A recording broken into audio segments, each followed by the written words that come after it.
Hello and welcome back to The Calm in the Complicated. I'm Carrie Grant and I'm here with our resident Cerebra ambassador, Samantha Flynn. Hi, Carrie. How are you doing? Good. How are you? I am feeling very excited about today's episode because today's episode is a bit different. I brought someone very special into the studio, my husband, Mr. David Grant. Good afternoon. Hello. You are hit maker, you are vocal coach, broadcaster, author of this very lovely book, A Very Modern Family. And that's really why you're here, because you are going to be talking to us about your very modern family. Yes, and what a family it is, as you would know. Yes, yeah. So Sam, it's over to you to sort us out. Oh, Whoa. Yeah, this is basically a therapy session. Oh, good. Yeah. Okay. Now, we're going to be getting real about family dynamics. Yes, we are. What actually happens in a household. The juggling, the guilt, the shame, the moments of chaos, and somehow finding those pockets of joy in between. Because let's be honest, keeping all the plates spinning when every child has different needs, different triggers, different everything, it's a lot. And today we're going to talk about it properly. I'm now going to head over to Sam because I saw this first question and I thought I'm going to let Sam ask this one because it might cause some tension. So I would love to know about your coping styles as parents, and do they differ? Do you have different coping styles? I would say that we do have very different coping styles. Carrie is incredibly practical and incredibly flexible. And I've learned so much from her about that kind of emotional flexibility, intellectual flexibility, that whenever she approaches a problem, whenever she approaches a challenge and a situation with one of the children, she doesn't approach it with a preset answer. She doesn't approach it with the objective in sight when we're going A, B, C, D. She doesn't have a route map. What she does is she gauges where that child's at. She gauges how low their toleration levels are. She gauges how heightened they might be, how exhausted they might be. And that's absolutely brilliant. I have learned from that. Okay. My style used to be that I would somehow try and get them to a place of calm. Now I just allow them to go where they're going, to go with them, to accompany them until the storm begins to peter out. And then I'm there rather than telling them that, calm down. Nobody in the history of calming down ever calmed down because of being told to calm down. No, we didn't. We certainly didn't. I think that had you asked us this question, like how do we cope with being parents or being parents, what are our styles? I think if you'd have asked us that question 20 years ago, you'd have had a very different answer. Completely. I feel like we just learned on the job at speed because of the crisis. We just went from crisis to crisis. And I think that the difference between us was that I jumped ship. I was like, this normal way of parenting is not going to work. And so I jumped ship very quickly and got myself clued up and strategied up. David, however, was a slightly different story, right? Oh, completely different. Yes. I simply said, look, this is the way that you raise kids, because I had loads of experience being an only child of a single mum, didn't I? I was like, so much, yeah. Yeah, absolutely. So this is the way it's going to be. And if it's not working, it's because we're not doing it right. If it's not working, it's because we're not enforcing it enough. And Carrie very quickly saw that, the good ship family Grant was capsizing.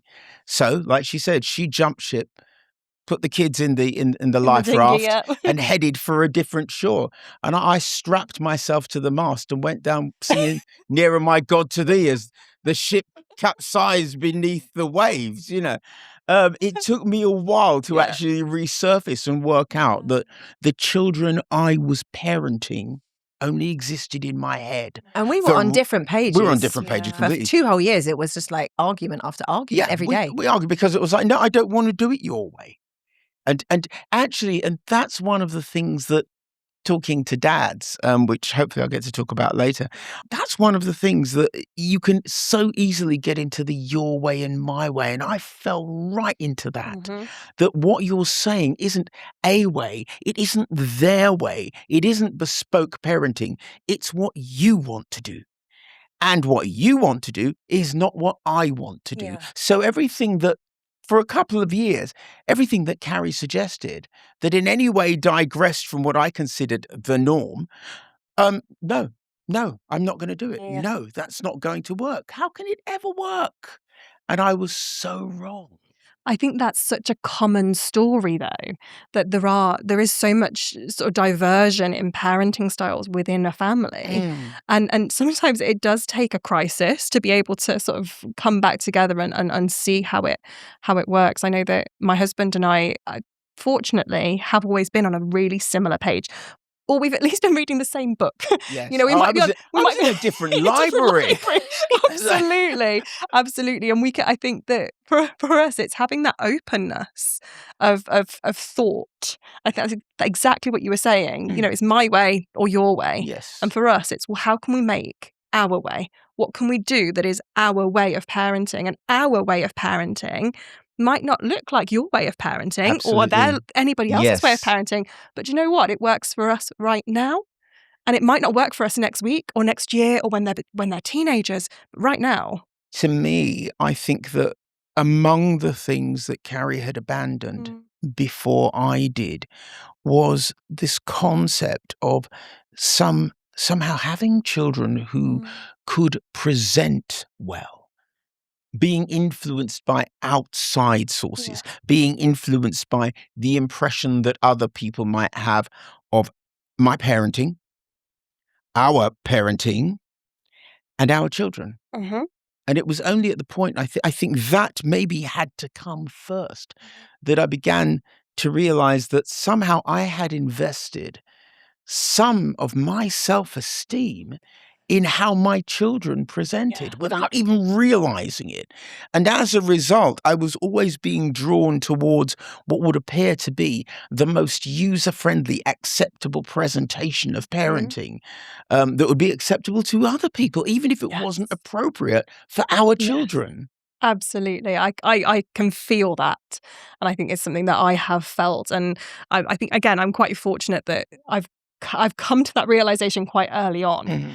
But absolutely, it's about stopping your expectations from becoming other people's expectations. Yes. And having your own expectations for what your life looks like. And I think it's acceptance as well, isn't it? It's acceptance of, you know, this is my life. And I think, you know, I can choose to love it.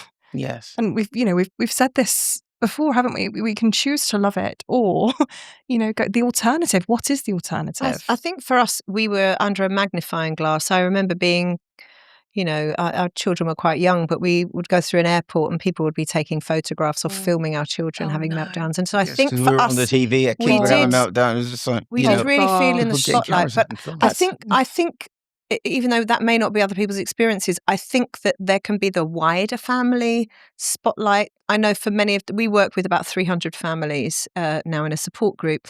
And a lot of those families, David, they talk, don't they, about the wider family. They talk about the wider family. In fact, we had an evening where we said, bring anybody in your family that was a great night. that need to understand the place was packed. Yeah, it was about this is at your support group. Yes. And people were leaving, you know, like brothers, sisters, cousins, family, grandparents were leaving saying, I get it now. Didn't get it before. Wow. And I think that that's so important. And part of the reason I believe that is because the way that you parent, I think this now, I didn't used to think it, is a microcosmic reflection of you and who you are. Absolutely. And it's essential, particularly if you have children who you know, are on the spectrum or SEND of any kind. It's essential that not one bit of your self-esteem is dependent on what other people think of you. Because if it is, it's going to be impossible for you not to somehow impose that on your parenting and your expectations of your children. Because you're not parenting for them. No. You're not parenting for them. You're not parenting. You're parenting for the 99% of the time when they're not there. Yeah, absolutely. And what about this idea? Because obviously you've said there, David, about parenting a different way. But there's 4 children. And so it's not just parenting one different way. either, is it? Parenting 4 different ways. And that's something that I've learned as well. I read something that was written in a report years ago, before I'd even met Carrie, before we had kids, obviously, because we hadn't met. But I think that goes without saying. You state the obvious. Yes, it's all good. absolutely. But if you speak to 4 or 5 people, siblings, who'd been brought up in the same family, if you spoke to them individually at any depth, you would feel, if you didn't know, that they were brought up in different households. Because it's not what you look at, it's what you see. And what you see is determined by the position from which you look. So each child is different. They're not just different aged versions of the same child. And so what I have now, which I delight in actually, is I have very different relationships with each child. And it's always changing. And one of the things that I've said in the book was that I realized when our eldest was 16 that I was still parenting that child at 12, because in my head, that's the child that I was parenting, which is why we kept doing this. We kept not really connecting, never being quite in alignment. And I was thinking they're just not listening to me and all the rest. But I wasn't speaking to them as the person that they were in that time. I was speaking to them as a person they used to be. So what I do now is I absolutely check in, if you like, if you want to call it that, on the kids all the time. How are you feeling? What's on your mind? What are you anxious about? What are you hoping for? What can I do? What do you want from me? What am I not doing? So it's that responsiveness, isn't it? That high responsiveness to It's what's essential. happening. It's essential. And consequently, I have really 4 different relationships. Sometimes the older ones say about the third child, yeah, when you're with them, you're like this. You're not like that with us. Yeah, but you're different. Yeah. Of course I'm not like that with you. Yeah. And I'm different with the youngest, and I'm different with those 2 individually and collectively as well. And I have to say, I've learned that from watching Carrie with them, because I think there was a point where they wouldn't even really share anything with me. They loved me. They thought I was great, but they just That thought was that hard for you, because you're That's someone really who loves hard. to really get to know people in Yeah. an intimate way, emotionally. Absolutely. And it was so clear that we weren't on the same page, and it's me that wasn't on their page. I was waiting for them to get onto mine. But then as a parent, we have a responsibility, I feel, to do that legwork and to get to the place where our children are. Yes. So it's never my children's responsibility to meet me where I am. It's my responsibility as a parent to meet them 100%. where they are. Yeah. It's like teaching, isn't it? We can either expect people to learn the way we teach, or we can teach the way they learn. Absolutely. And it's not the same thing. I tell you what I really want to pick up on, though, is you mentioned your dad's group. So you have a dad's group. I mean, honestly, the mums get together, they just sit in a circle and talk. You guys have food and everything. Like, you really spoil yourselves. Yes. So what happens, I mean, without disclosing too much, but what happens, because you've been in both groups. So Yes. what happens in the men's group, What the happens- dad's group? What happens in the dad's group that's different to the other group is that in the other group, people will cut to the chase. They'll say, this is it. Here's what I'm talking about. Here's what's happening with me. With the dad's group, I think, just speaking as a father of neurodivergent children, I think you are so accustomed to there not being people who get it that after a while you just stop talking. After a while you just stop communicating. And I think that so many of the dads in our group have done that. So we sit down and we eat, we have food. If you're drinking lager, have a lager. If you're drinking wine, have a wine. If you're drinking sparkling water, have a sparkling water or fruit juice or whatever. And we talk, it gets to about an hour in, and then people stop talking about things, Yes. cars, homes, football, holidays, and start talking about feelings. I love that. It takes time. Yeah. and it takes time to feel safe. We have had people who've come to the first couple of groups and spoken, and you just think, you know they're speaking quite superficially, and you know it because you do it yourself in so many situations. Not because you're a superficial person, but simply because if I took you as deep as I want to take you, you would drown. So why don't we just stay on the surface? Yeah. But then they realize this is a safe space because everybody else in this room understands. Everybody needs a place where they can describe without having to explain. Yes. And if you are a parent of a neurodivergent child, you spend so much of your time, it would seem, explaining, and it can be exhausting. How does that sort of that sense of not being involved or not being heard, how does that then impact fathers' mental health and well-being? I think that a lot of fathers feel like they're a spare wheel, not because they're made to feel like that. I really want to keep on reinforcing that, but because some of the skills that we are taught are labeled masculine and fatherly are not necessarily the skills required for the children we have. And we have to learn a completely different set of skills that have more to do with empathy and more to do with emotional intelligence, which a lot of guys have loads of, but are never really particularly called on to use. Yeah. Yeah, You you've know. never applied it because you've never had to. Absolutely. Yeah. And suddenly you have to. And it's not like you don't have it. It's just, it's a new landscape. You dressed in flip-flops and found yourself halfway up Everest. Yeah. Do you know what I mean? It's like these shorts and flip-flops and this Hawaiian shirt. I didn't plan on this. They're not working here. You know? So, David, we are going to talk about strategies, but just one last question: siblings and just what it's like in our family, because they've all got their own separate journey, haven't they? Mhm. And there's been a lot of pressure on our oldest child, who appears to have less significant needs. Yes, I think that, there's a saying, the squeaky wheel gets the oil. And I think that sometimes in families, and this is often the oldest sibling, they just see mum and dad at full stretch. And they think, well, you know what, my problems don't seem to be as pressing, as immediate or as desperate as my sibling. And so their mental health suffers. They suffer in silence because they don't want to add to the burden. So actually, we learned, I think, the hard way how essential it is to constantly check in, even on the children that seem to be doing fine, because they may not actually be doing fine at all.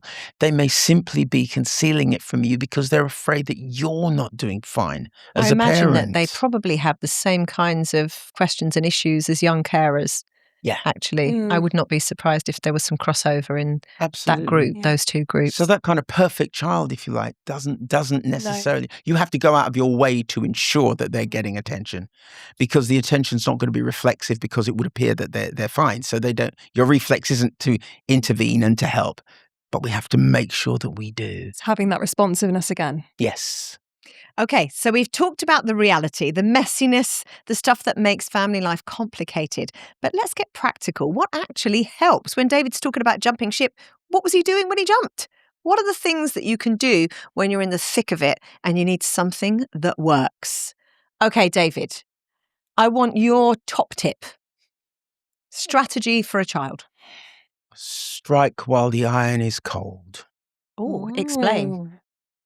I think that trying when somebody is heightened, when they're anxious, when they are having a meltdown, trying to calm them down by speaking logic to them is like trying to play chess with a sheep.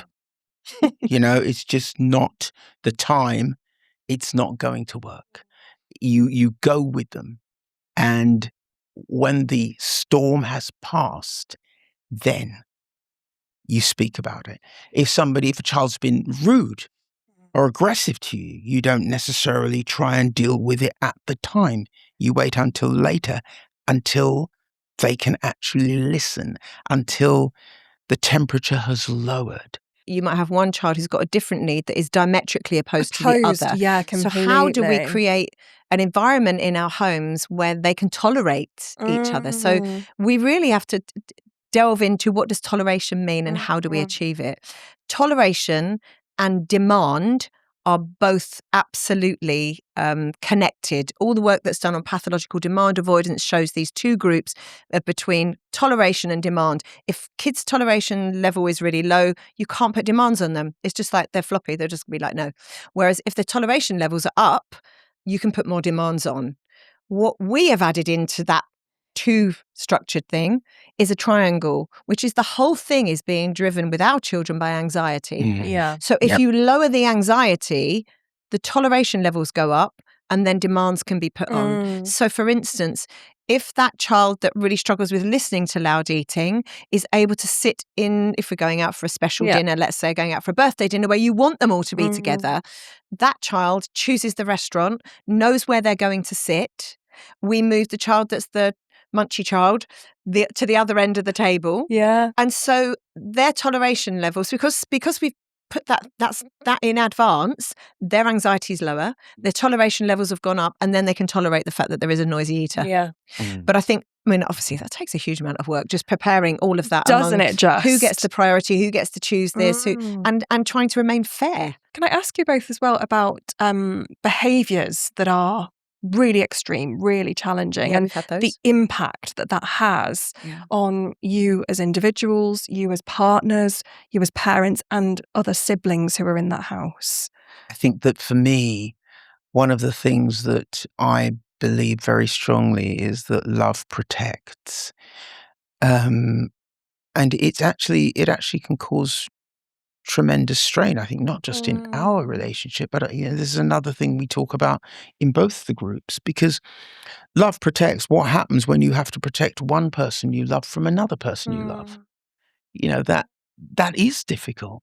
It is difficult. And there is no, I've got no sort of glib answer to that. But what I do have, and knowing what we've been through, is that it is really important to be able to see patterns, pattern recognition. When are they beginning to be heightened? When is this beginning? Okay, now is the point to clear the room.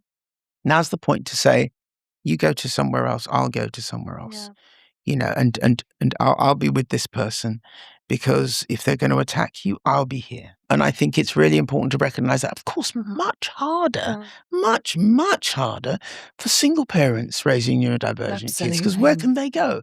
And I'm sure there'll be a lot of people who'll be watching this who are in that position, which is why I say that there isn't a glib answer, because that strategy absolutely works when there's more than one of you. Yeah. I think also one of the things that we have had to really think about is just parental failure. Sometimes you do fail, and living with failure can be really difficult. Yeah.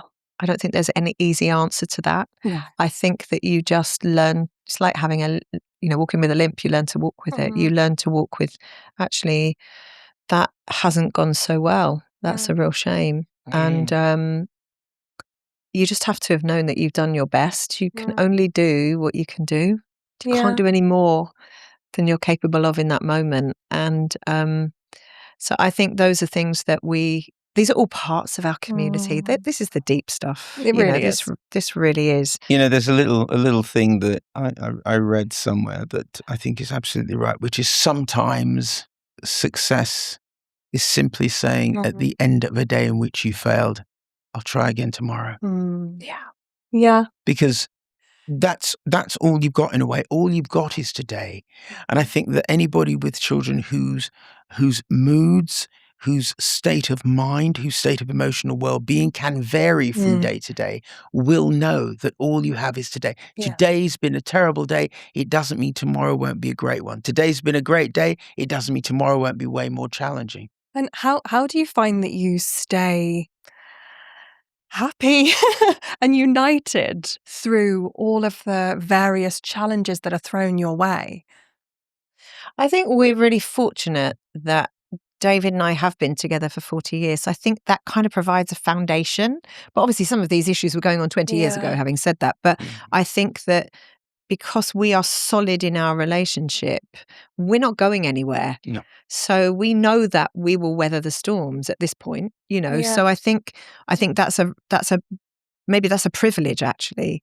But I think that unity is not something that should be mistaken for happy. I think happy, you're not always happy. Life throws some real curveballs, right?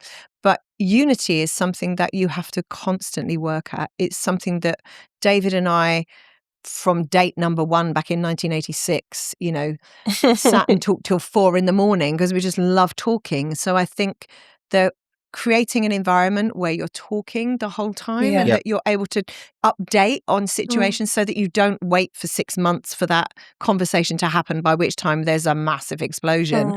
I think it's keeping up to date with each other and also creating an environment where you can say, you know what you just did there? I'm not sure. Do you think that was like the best thing to do? And create an environment where that's okay. It's not shaming. It's just like, we're just trying to work this out. We both realize we're way out of our depth here. So how do we create an environment where we can correct each other, work together, work with our child, and actually at this point even ask each child, what do you need me to do? What do you need from me? Because I'm going to stop guessing at this point. What would you need? What would it look like if I was doing the right thing here? Yeah. Because I think so many families, it's so easy to lose your way, and it's so easy to lose each other as a couple, isn't it? It is. I think that the scaffold on which, and the framework and the foundation on which the family is built is the relationship between the parents. I think that one of the things that does happen, that Carrie alluded to, that I really believe strongly, is that there is such a thing as emotional photosynthesis. You know, that principle that flowers absorb sunlight in the light but grow in the dark. I think that dysfunction and disconnection grows in the dark being absence of communication. I think hostility grows in the dark. Misunderstanding and bitterness grows in the dark. I think that thing of constantly keeping some kind of audit, an emotional audit.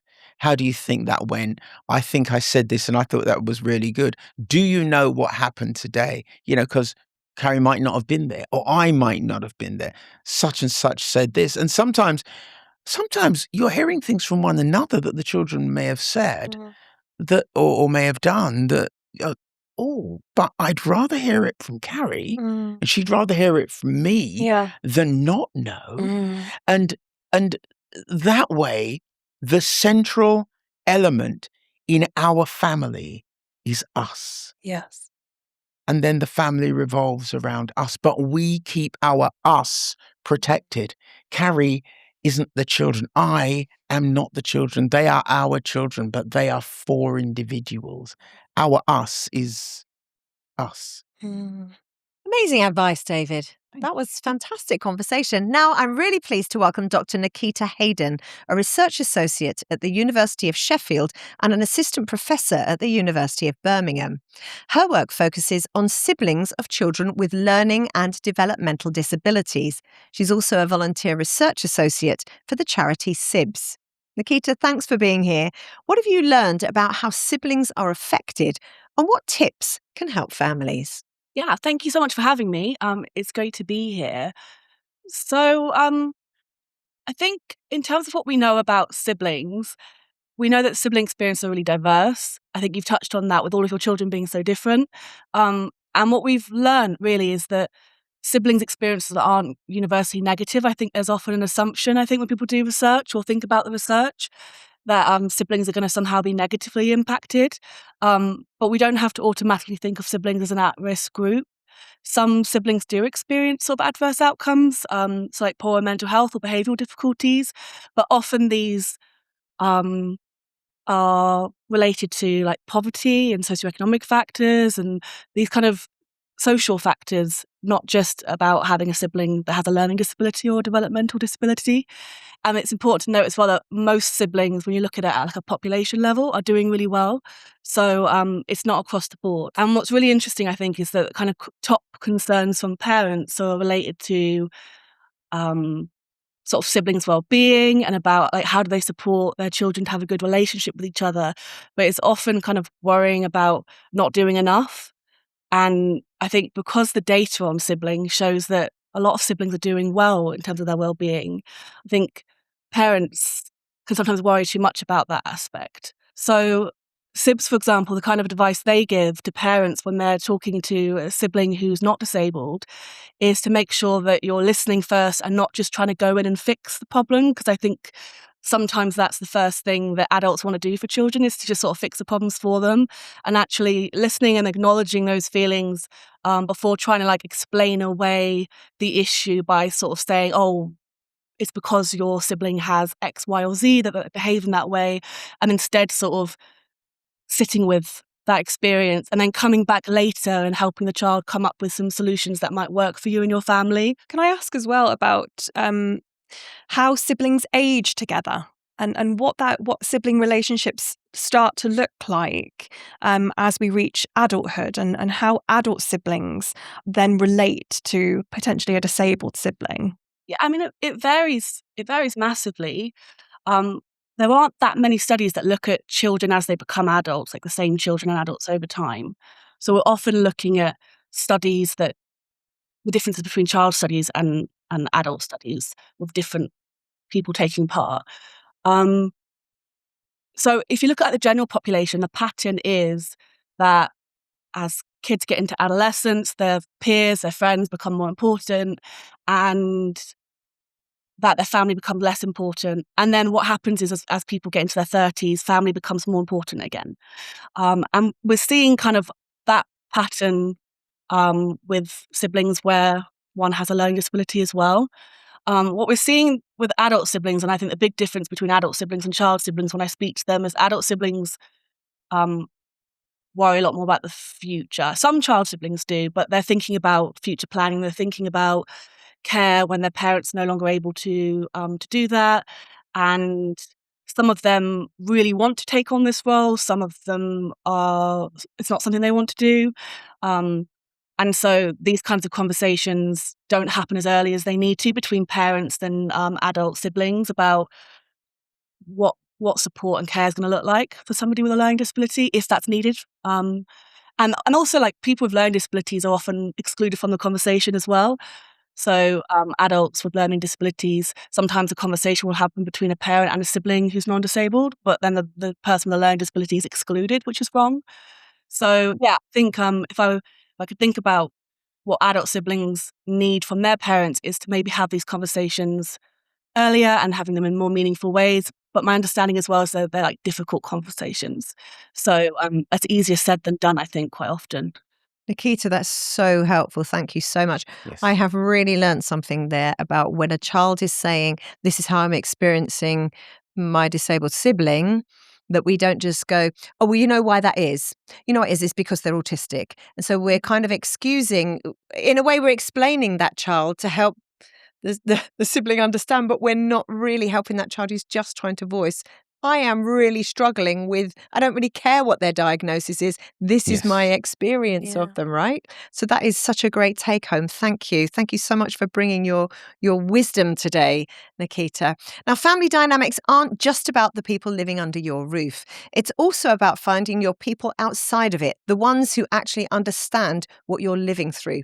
Right now, it's time for the bit I love most in every episode. This is where we hear from you, your messages, your stories, the things you're dealing with day to day that nobody else really talks about. Let's hear what you've been sharing with us.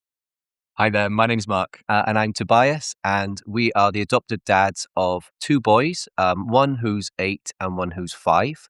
Our eldest has just been diagnosed with ADHD combined and autism, and our youngest has cerebral palsy and global developmental delay. Adoption support teams, they just immediately just think, oh, they're adopted, so it must be an attachment issue. And so they then like throw loads of courses at you, loads of books and loads of other things around attachment, and that wasn't getting us anywhere. We were going, it was years, wasn't it? We were going down that route. We could probably do the courses for them now. Wow. I know. So how do you relate to that as adoptive parents yourself? relate to it completely. The fact that there are so many assumptions that are made, and the assumptions are taken without any necessary evidence from experience. Oh, usually it's this. So usually means in your case it is. And actually what happens is when you are a parent, whether you are an adoptive parent or you've given birth to the children, you know that child. You come to know that child. It's not then a hunch. It's not on the basis of research of X number of children. It's this child. There is something that isn't this. And I think that, again, we spoke about agency and agency with regard to children earlier. I think one of the things that is often absent is agency from services to adults, to the parents. It's as though your word isn't taken as being as valid as the word of a so-called expert. I think with Mark and Tobias, I so relate to what you're saying. And I think what does happen is before you adopt your child, you are given their history, hopefully. Some of us don't get that till a bit later. Some of us don't get it at all. But you get a little bit of potted history. And you're given all this training on trauma and attachment and blah, blah, blah. You're told this child is going to, really be damaged by what's happened to them. And so, you don't enter into this lightly. You then have your child. And if the child presents in any way in challenging behavior or difficult behavior or worrying behavior, suddenly it's like everything you've been taught doesn't exist and it must be because of your parenting. That has to change. The reason why these children present in the way they do is because of all that stuff they told you in your adoption training, not because you are failing as a parent. These parents, send parents, adoptive parents, they're the most trained up people you'd ever meet. They're the most on it, the most clued up, the most strategy filled people. They'll be watching this podcast just to get one more strategy. That's how we are. So this idea that you can turn to the parent and go, what is it you're not doing then? Is such a simplistic way of, let's blame the parent because it's the easiest thing we can do. We don't know how to change that child's traumatic history, but we can change the parent. And I think sometimes I so relate to them saying we could teach on these courses. This is where the courses need to be better. We want the meaningful strategies. We want the meaningful help that is really going to make a change for our children.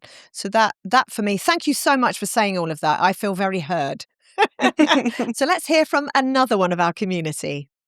Hi, I am Cami and I have a little boy who is 7 and his name is Nico, and he has got autism, global delay, severe learning difficulties, and he also went through cancer as a child, but he's now in remission. I also have a little boy who is 2, who is neurotypical, who is causing me the most problem right now. I think recently our family have had really 2 big wins when it comes to Nico. The first was we were very worried about when I was going to have another baby, how he would take having a sibling, because it had been me and him for so long, just the 2 of us. And then all of a sudden, another man is in the life and a new baby to challenge him and to take all his attention away. But I have to say, he has become the most gentle and loving big brother ever, even though that his little brother can be quite challenging, to the point where he was trying to bite him this morning and that wasn't fun. But he's kind and caring, and he has always shared his toys and been gentle with him, trying to stroke his hair. And I, along with a lot of other parents that I spoke to when it was happening, were afraid that Nico would become quite violent towards the baby, and that did not happen at all. And I think that really eased my mind, because I was constantly thinking the worst case scenario when it would happen when we had have the 2 boys. Another massive win, a personal win, I have to say, is that none of my family actually live in this country. So if I want to get my village, I have to travel to my village. And recently we travelled to Copenhagen with both my children on my own.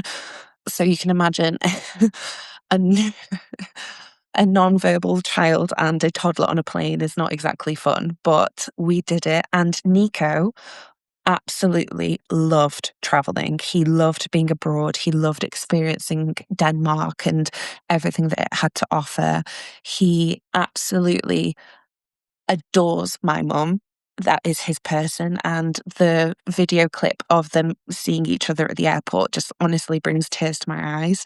And that was such a huge win for me, because if we couldn't travel, I wouldn't be able to have my support system. And now that I know that he's able to do that, we're going to be traveling a lot more, I think.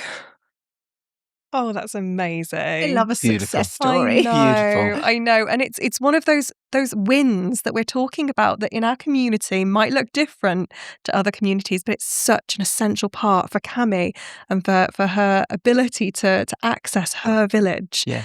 So important. I think that what that is for me, Cammie's story, there was a demonstration of the fact that when people, before you have children, whether we're aware of it or not, we have an inbuilt expectation of what parenting and family is going to look like.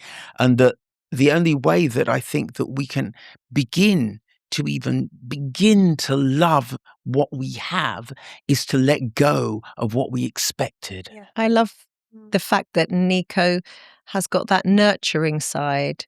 And that's not what Cami was expecting. She would never have known. And had she not had perhaps the baby. that's something that can come out in, especially if they're older siblings, that Yes. they actually, no matter what their issues might be, that actually they can be really nurturing. There are new skills to learn. That I find that really inspiring. Wow. Absolutely. You guys are amazing. Now, if you'd like to send us an email or community message, please send it to calm@cerebra.org.uk and we might use it in a future episode. Right. That's it for this episode of Calm in the Complicated. David, thank you so much Thank you for having me. for being brave enough to come on and be honest about our messy, beautiful, chaotic life. Have you enjoyed it? I've actually really enjoyed it. I thought of all these other things that I want to say. So. You have to read the book. You have to read the book. Yeah. Now, bit of a plug. Before we go, a reminder that Cerebra and the support they offer only exists because of people like you. Cerebra is a charity, and every fundraiser, every donation, every social media share helps keep these guides and helpline free for families who need them. You can find resources about supporting family dynamics and so much more at cerebra.org.uk, and we'll put the links in the show notes. Take care of yourselves and remember, you are not on your own. We'll see you next time. Take care. Bye. Bye-bye.